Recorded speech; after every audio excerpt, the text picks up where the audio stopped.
बिस्मिल्लाहिर्रहमानिर्रहीम। आज जो हम टॉपिक डिस्कस करने जा रहे हैं वो है बजट लाइन। इसे बजट कांस्टेंट भी कहते हैं या प्राइस लाइन भी कहते हैं। अब हमने इन डिफरेंस कर्व में भी और उसके बाद जो हमने MRS डिस्कस किया था उसमें भी हमने देखा था कि टू कमोडिटीज़ हैं, ठीक है, कॉम्बिनेशन ऑफ टू कमोडिटीज़ है, गुड्स एक्स है, गुड्स वाई है। इन डिफरेंस कर्व में हमने ये कहा था कि इन डिफरेंस कर्व जो है क्या है, कॉम्बिनेशन ऑफ टू गुड्स है। और टू गुड्स जो है इन डिफरेंस कर्व जो है यानी एक ही इन डिफरेंस कर्व, इस पे जितने भी पॉइंट होंगे ए है, बी है, सी है, वो कंज्यूमर के लिए क्या करता है, इक्वल सेटिस्फेक्शन देता है। और अगर मुख्तलिफ इंडिफरेंस कर्व हैं तो जितना ऊपर की तरफ होगा, अगर ये IC1 है तो IC2 जो है उसे ज्यादा सेटिस्फेक्शन देगा, और अगर IC3 है तो वो उससे ज्यादा सेटिस्फेक्शन देगा। लेकिन अब सवाल ये पैदा होता है कि कंज्यूमर्स अगर IC1 पे ABC 3 पॉइंट हैं तो वो सेम सेटिस्फेक्शन कंज्यूमर को प्रोवाइड कर रहे हैं, तो सवाल यह पैदा होता है कि कंज्यूमर इसमें से किस कॉम्बिनेशन को परचेज करेगा।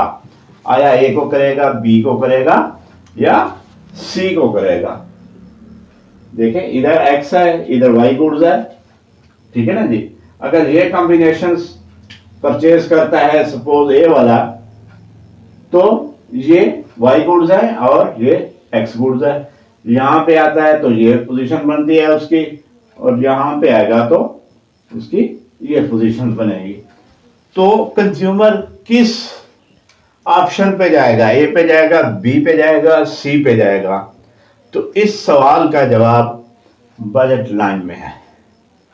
यानी कंज्यूमर्स के पास बेसिक सवाल अब ये पैदा होता है कि कंज्यूमर के पास बजट है कितना, उसके पास कितने रकम अवेलेबल है कि वो इन दोनों गुड्स को परचेज कर सके। उसका कॉम्बिनेशन देखे, कुछ एक्स गुड्स का और कुछ वाई गुड्स का। तो जो कॉम्बिनेशन है इसको परचेज करने के लिए उसके पास क्या होना चाहिए, बजट होना चाहिए। तो बजट क्या होता है कि ये एक लाइन ड्रा की जाती है। ये लाइन अगर इसको हम ए बी से ज़ाहिर करें, ये जो ए बी है ये बजट लाइन कहलाएगी। अब इससे ये जाहिर होता है कि कंज्यूमर जो है यहां से लेकर यहां तक ये क्या करता है, एक्स गुड्स परचेज कर सकता है, और यहां से लेकर यहां तक ये कंज्यूमर वाई गुड्स परचेज कर सकता है। और इसमें हम सपोज करेंगे कि क्या कि टू कमोडिटीज हैं। कितनी कमोडिटीज हैं? Two. Price of X commodities given है, प्राइस ऑफ वाई कमोडिटीज भी गिवन है, और कंज्यूमर की इनकम भी गिवन है। यानी दूसरे लफ्जों में जो कंज्यूमर की इनकम है उसे हम वाई से जाहिर करते हैं, capital Y is equal to X goods into price of x goods plus y goods into price of y goods। तो ये जो इक्वेशंस है, यही इक्वेशंस क्या कहलाती है, आपकी बजट लाइन कहलाती है। कि ये बजट है, इनकम है, उससे वो प्राइस ऑफ एक्स जो भी है उससे देख के वो एक्स की कितनी क्वांटिटी परचेज कर सकता है, और इसी तरह वाई की कितनी क्वांटिटी परचेज कर सकता है। तो इसे हम कहते हैं बजट इक्वेशंस। इसको हम क्या कहते हैं, बजट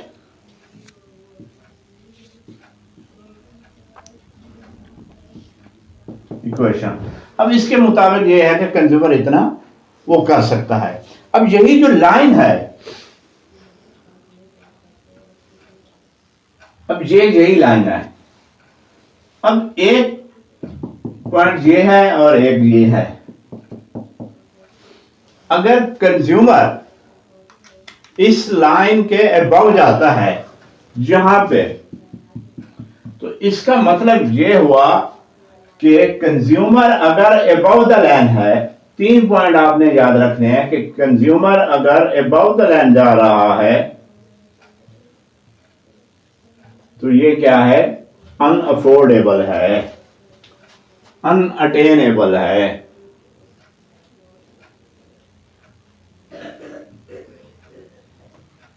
क्यों? कंज्यूमर का बजट ये है, ये जो लाइन ए बी शो कर रही है ये कंज्यूमर का बजट है, ठीक है ना जी। अब इससे जब ऊपर जाएगा, सपोज हम कहते हैं कि कंज्यूमर की इनकम 100 रुपीज है, ठीक हो गया। अब 100 रुपीज जो है वो इसी लाइन को शो कर रही है, यहां पे जब जाएगा इसका मतलब ये हुआ कि वो 100 से ज्यादा खर्च कर रहा है। जब ज्यादा खर्च करेगा इनकम से तो इट्स मीन वो कंज्यूमर के लिए अफोर्डेबल नहीं है। अगर कंज्यूमर इसी ए बी की लाइन के ऊपर खर्च कर रहा है, ऑन द लाइन, तो इसका मतलब है कि कंज्यूमर के लिए अफोर्डेबल है और वो पूरे का पूरा बजट खर्च कर रहा है, जितनी उसकी इनकम है सारी की सारी खर्च कर रहा है। और इससे जो नीचे है बिलो द लाइन, ये वाली स्पेस, ये स्पेस ये शो करती है बिलो द लाइन। इसका मतलब ये है कि कंज्यूमर अपनी इनकम से कम खर्च कर रहा है, कुछ ना कुछ सेव कर रहा है और ये भी अफोर्डेबल है। अब ये जो स्पेस है सारी के, ये इतनी स्पेस है कंज्यूमर के पास, यानी लैंड से लेकर लेफ्ट साइड पे ये सारा कंज्यूमर के लिए अफोर्डेबल है, चाहे ऑन द लाइन है चाहे बिलो द लाइन है। और ये सारी स्पेस जो है ये क्या कहलाती है, ये बजट स्पेस कहलाती है। इसको हम कहते हैं बजट स्पेस। तो इसको आप मैथमेटिकली भी प्रूव कर सकते हैं कि अगर एक्स गुड्स है तो इसकी भी वैल्यू दी हुई होगी।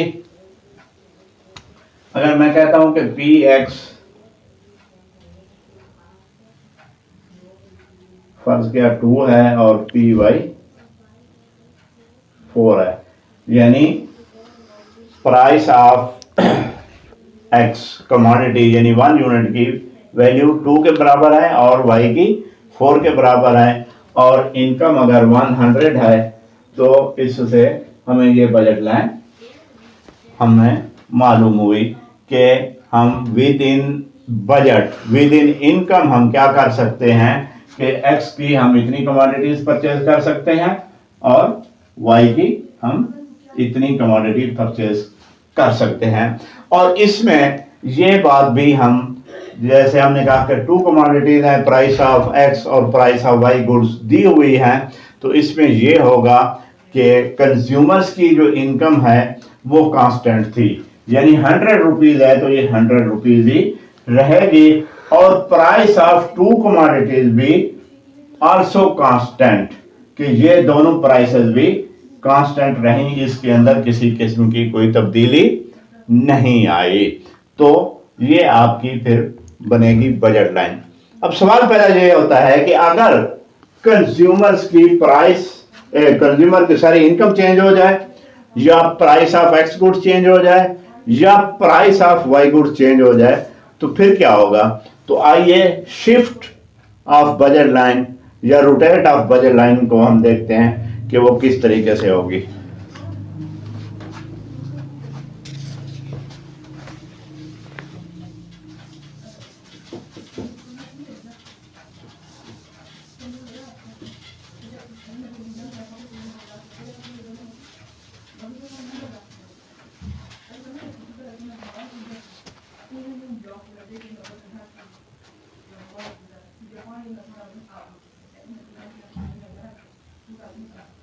अब ये है बजट लाइन।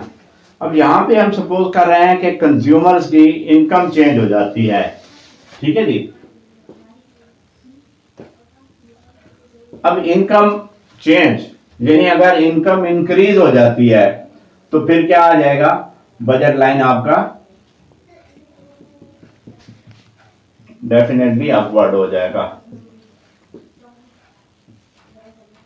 इसमें वाई क्या हुई, इंक्रीज हुई। अगर डेफिनेटली जब वाई इंक्रीज होगा तो वो एक्स भी ज्यादा क्वांटिटी में परचेज करेगा और वाई भी ज्यादा करेगा। और अगर कंज्यूमर की इनकम कम हो जाती है, पहले से डिक्रीज हो जाती है, तो वो एक्स को भी कम मिकदार में परचेज करेगा, वाई को भी कम मिकदार में परचेज करेगा। तो बजट लाइन आपकी लेफ्टवर्ड होगी यहां पे, यानी कंज्यूमर की इनकम क्या हो गई, डिक्रीज हो गई। तो ये जो है इनकम। और अगर प्राइस ऑफ एक्स गुड्स और price of Y commodities change हो जाती है तो देन क्या सूरत हाल बनेगी बजट लाइन की। उस सूरत में ये देखें कि ये हमारे पास बजट लाइन है। अगर हम सिर्फ एक्स को शो कर रहे हैं कि एक्स कमोडिटी की प्राइस तब्दील हो रही है, कंज्यूमर की इनकम चेंज नहीं हो रही, ना प्राइस ऑफ वाई गुड्स तब्दील हो रही है। अगर एक्स कमोडिटी यानी अगर एक्स की गुड्स की प्राइसेस पहले से कम हो जाती हैं तो फिर कंज्यूमर क्या करेगा, एक्स को पहले से ज्यादा मिकदार में परचेज करेगा। तो हम कहते हैं कि यहां अब वाई सेम रहेगा, वाई में तो तब्दीली नहीं आई, एक्स में आई है, तो कंज्यूमर ये करेगा। यानी क्या हुआ कि जब एक्स कमोडिटीज की प्राइसेस डिक्रीज होंगी तो ये अपवर्ड शिफ्ट हो जाएगा, यानी राइटवर्ड शिफ्ट हो जाएगा। और अगर उसकी प्राइसेस इंक्रीज हो जाती हैं एक्स गुड की, तो फिर पहले से कम मिकदार में परचेज करेगा। और इसी तरह वाइस वर्सा, वाई गुड्स की अगर चेंज होती हैं तो फिर हम क्या करेंगे कि एक्स गुड्स की कांस्टेंट रहेगी और वाई को हम चेंज करेंगे, वाई या तो इस साइड पे जाएगा या इस साइड पे जाएगा।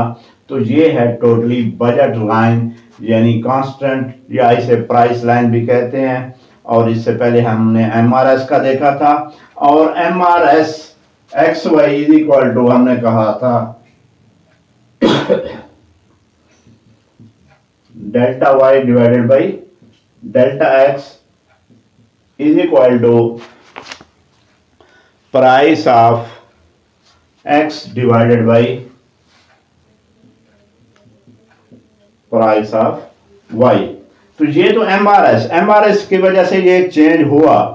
अब हमने कहा कि डेल्टा वाई और डेल्टा एक्स, तो ये क्या कहलाता है हमारा, ये स्लोप कहलाता है इन डिफरेंस कर्व का।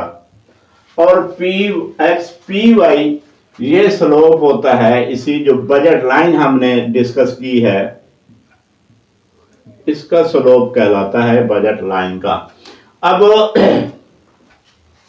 हम देखते हैं कि अगर तीन हमारे पास ये इंडिफरेंस कर्व हैं, ये IC1 है, ये 2 है, ये IC3 है, तो यहां पे हम कहते हैं कंज्यूमर इक्विलिब्रियम पॉइंट में है। तो कंज्यूमर इक्विलिब्रियम पॉइंट ये हमारे इसके साथ ही हम कहते हैं कि ये हमारे क्या है, बजट लाइन है। अब इसी बजट लाइन पे जगह की कमी की वजह से थोड़ी टेढ़ी हुई है, तो ये इसी तरह होगी पैरेलल। तो जहां पे आईसी कर्व और बजट लाइन एक दूसरे को इंटरसेक्ट करेंगी तो वही कंज्यूमर का इक्विलिब्रियम पॉइंट कहलाता है। अब ये जो दोनों चीजें हैं, यानी delta Y over delta X is equal to P X into P Y.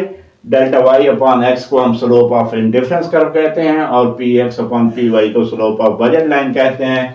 तो ये दोनों चीजें मिलके क्या बनती हैं, तो ये कंज्यूमर इक्विलिब्रियम कहलाता है।